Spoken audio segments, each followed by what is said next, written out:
안녕하세요, 탑 리뷰입니다. 자, 오늘 시승기의 주인공은 최근에 가장 핫한 바로 기아 스팅어가 되겠습니다. 특히 이 차량은 출고 차량으로서 1호 차량이다 보니까 더욱더 상징성이 클 것 같습니다. 자, 공도에서 어느 정도 이 녀석이 역량을 발휘할지 한번 테스트를 시작해 보겠어요.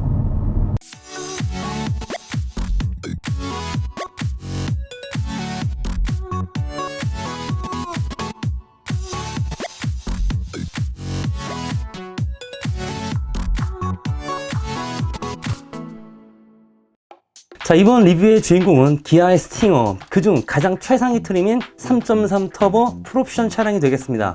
게다가 이 차량은 국내 스팅어 1호 출고 차량으로서 조금 더 상징성이 있겠네요. 평소 인사를 하고 지내던 KMSA, 소위 금사라 그러죠. 금사의 대표님인 최정훈 님께서 특별히 협조해 주신 덕분에 3시간 동안 기본기 테스트에 집중할 수 있었습니다. 각설하고 이제 리뷰를 본격적으로 바로 시작해 보겠습니다. 주행 모드는 다음처럼 스마트, 에코, 컴포트, 스포츠, 커스텀으로 나뉘어집니다. 저희 탑 리뷰는 스포츠 모드와 커스텀 모드로 세팅하고 주행했는데요. 자, 먼저 커스텀 모드에 대해서 설명드려 보겠습니다. 가령 엔진 및 변속기는 스포츠, 스티어링 휠 조향감은 컴포트, 서스펜션은 스포츠, 이렇게 컴포트와 스포츠, 에코를 섞어서 세팅이 가능합니다. 단 그 스티어링 휠의 담력과 서스펜션의 세팅 변화는 컴포트와 스포츠 모드로 바꿨을 때 명확한 차이점이 확연하게 보이지 않는 것은 약간 아쉬웠습니다. 스포츠 모드로 설정했을 때 더욱더 날카로운 맛이 전해질 줄 알았는데요. 큰 변화는 실제로 없었습니다. 여기서 특징이 하나 있습니다. 서스펜션의 경우 그 세련미가 상당합니다. 제조사의 경우 설계 및 개발하기 힘든 부분이 승차감까지 확보하면서 스포티한 능력을 최대치까지 올리는 것인데, 이번 기아 스팅어의 서스펜션 능력은 정말 발군입니다. 굳이 스포츠 모드로 세팅하지 않고 컴포트 모드로 놓고 주행을 한다 하더라도 롤링이나 피칭 억제 능력이 수준급까지 올라왔습니다. 또한 동시에 승차감까지 어느 정도 확보했기 때문에 전자식 서스펜션의 조율 능력은 이번 스팅어의 최대 장점으로 보여집니다. 단 커스텀 모드에서 좀 아쉬운 점이 있었는데요. 각각의 세부적인 세팅을 조정할 때 일종의 로딩 시간이 제법 걸렸습니다.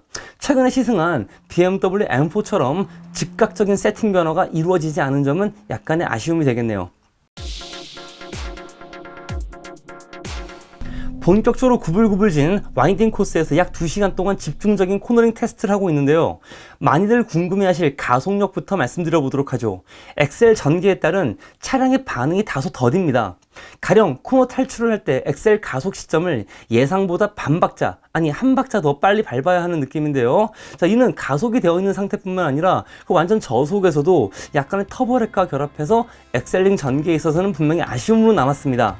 그러나 일단 가속이 되고 나서부터는 정말 좋은 평가를 아끼고 싶지 않습니다. 외부 소음 억제까지 잘 되어 있다 보니까 고속 안정감은 더욱 배가 되는데요.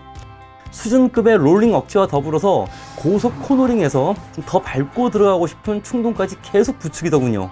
변속기의 경우 듀얼 클러치나 BMW ZF 스포츠 미션만큼은 아니어도 해외의 스포츠 미션이 크게 부럽지 않을 만큼의 좋은 성능을 보여줬습니다. 여기서 칭찬할 점이 크게 2가지가 되겠어요. 첫 번째, 변속 충격을 최소화시켰고, 두 번째, 혹사에 대한 순간 내구성이 좋아진 것인데요. 과거 기아 및 현대의 몇몇 스포티함을 자칭 표방했던 그 일부 차량들의 경우 굳이 서킷이 아니라 와인딩 몇 바퀴만 돌아도 미션이 버벅거리면서 보호 모드로 바뀌는 경우가 많았는데, 가감속이 심한 이번 코너링 테스트에서 그걸 아무리 반복해도 변속기가 상당히 잘 버텨주었습니다. 저희가 향후 서킷에서 테스트할 그 순간이 더욱 기대가 되는 대목이었습니다.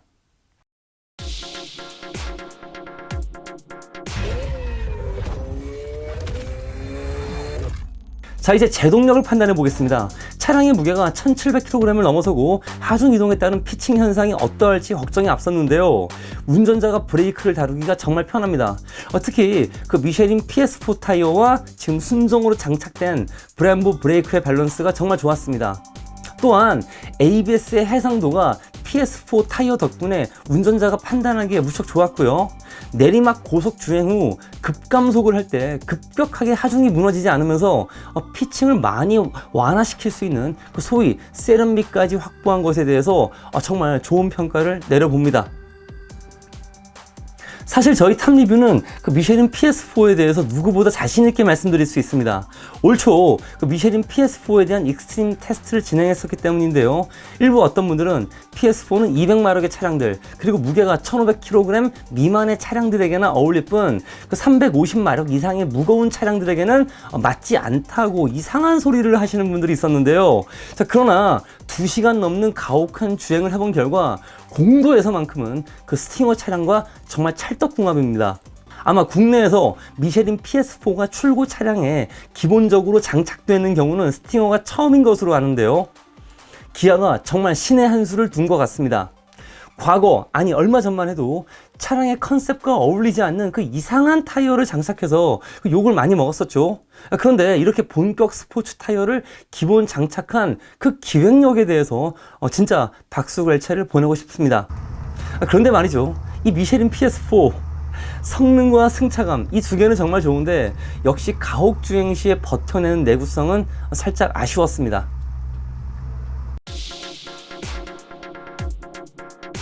스포츠 세단이라고 자신있게 표방한 만큼 직진 가속뿐만 아니라 코너링 능력에 더 많은 신경을 쓰고 테스트를 해봤는데요. 휠 베이스가 무려 2.9m에 육박합니다. 그러다 보니까 날렵하고 날카로운 회수성과 그 추종성을 구현하기보다는 비교적 안정적인 세팅에 집중한 것 같습니다. 아무래도 차량의 성격상 본격적으로 날카로운 코너링보다는 GT 컨셉임을 잘 드러내는 대목인데요. 아무리 그렇다 하더라도 저희가 소소한 데이터를 한번 살펴본 결과 이 정도 덩치의 차량치고는 꽤나 강한 횡지를 잘 견뎌내는 그러한 코너링 능력을 일부 보여주었다고 판단이 됩니다. 코너링 능력에 대해서만큼은 공도보다는 향후 저희가 인제 스피디움에 방문해서 적나라한 테스트를 한번 해볼 것이에요.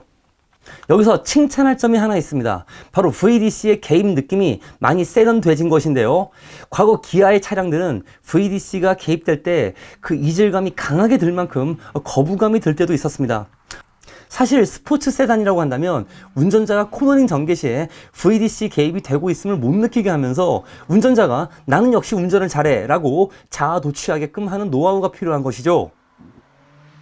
이제 기아가 그 감성적인 차세 제어 세팅에 대한 노하우가 생긴 것 같습니다.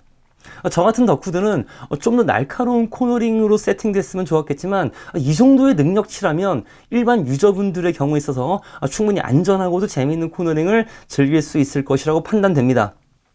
연비도 한번 소소하게 판단해 보았습니다. 시내 연비는 정속 주행을 하고 크게 막히지 않을 경우엔 6에서 7km 정도 가량, 고속도로 연비는 약 12km 정도 가량이 항속 주행 시에 나왔는데요. 아직 500km 거리도 채 주행하지 않은 신차이고 게다가 길들이기가 끝나지 않았습니다. 좀 더 마일리지가 증가하게 되면 소폭 연비가 좋아질 것 같습니다. 물론 아무래도 차량의 무게와 덩치, 출력을 대비했을 때 뭐 어쩔 수 없는 약간의 좀 부족한 연비 능력이라고 판단이 되네요. 역시 기아 현대의 주특기인 실내 공간 확보는 스팅어에서도 상대적으로 좋은 평가를 받을 만합니다. 특히 뒷좌석은 디자인 구조상 머리 및 무릎 공간이 많이 부족할 것으로 판단됐지만 경쟁 모델들 대비 소폭 더 넓은 공간이라고 판단됩니다. 앞좌석의 경우 천연가죽, 우레탄, 플라스틱으로 믹스된 대쉬보드 및 센터펫이야, 선명도가 꽤나 좋았던 HUD, 스마트 모드를 통한 차선 이탈 억제 경보 등등, 그 이외에 주행 중에 또한 조작하기 편했던 스티어링 휠 버튼의 배열 구조, 이것들 이외에 제가 무척 마음에 들었던 것은 다음과 같은 두 개가 추가로 있었습니다. 첫 번째, 파킹 모드 전환의 편의성, 그리고 두 번째, 좌우 홀딩이 무척 훌륭했던 시트를 칭찬 안 할 수가 없는데요. 파킹 모드로 전환시키기 위해서 기어봉을 올릴 필요가 없이 다음처럼 P 버튼 하나만 누르면 간단히 해결됩니다. 제가 극찬할 것은 바로 시트였습니다. 그동안 출시된 기아 현대 차량들의 자칭 스포츠 시트와 비교했을 때 운전자의 등과 허리를 좌우로 홀딩 시켜주는 능력이 정말 뛰어납니다. 이 좌우 홀딩 능력만큼은 해외 유수의 그 순정 스포츠 시트와 비교해서도 부족함이 크지 않을 것이라고 판단되는데요. 저같이 그 서킷 주행을 즐기는 사람들의 경우에 있어서도 굳이 사제 버킷 시트까지 장착 안 해도 그냥 취미로 즐기고자 할 때는 충분한 경쟁력을 갖추고 있다고 판단 내립니다.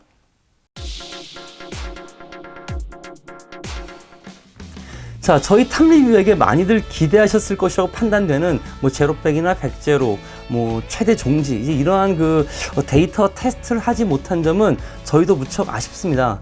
그러나 저희가 테스트했던 곳이 고저차가 있는 곳이었고, 시간상 제약이 있었기 때문에 이렇게 평지에서 진행해야 되는 그런 기본 테스트를 하지 못한 점은 정말 죄송스럽게 생각합니다.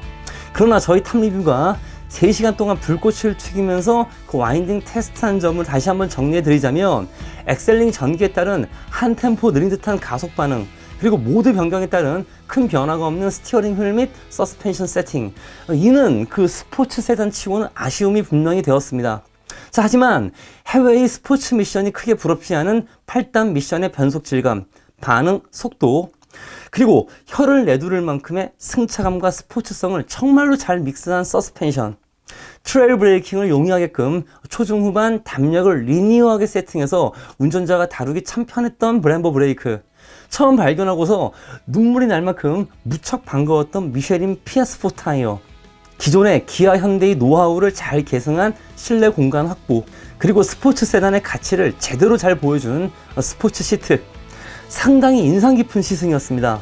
다시 말씀드리지만 테스트 환경이 다양한 데이터를 확보할 수 없는 환경이었습니다. 따라서 저희 탑 리뷰의 주특기인 그 데이터 확보는 6월 안에 국내 정상급 프로레이서 한 분까지 대동해서 인제 스피드면서 익스트림 테스트를 통해 꼭 여러분들에게 소중한 선물을 드릴 것을 약속드리면서 이만 간단한 리뷰를 마치겠습니다. 저희 탑 리뷰는 언제나 최선을 다하겠습니다. 끝까지 시청해 주셔서 진심으로 감사드립니다. 구독 신청 및 댓글은 저희 탑 리뷰를 춤추게 만든다는 점 절대로 잊지 마시고요.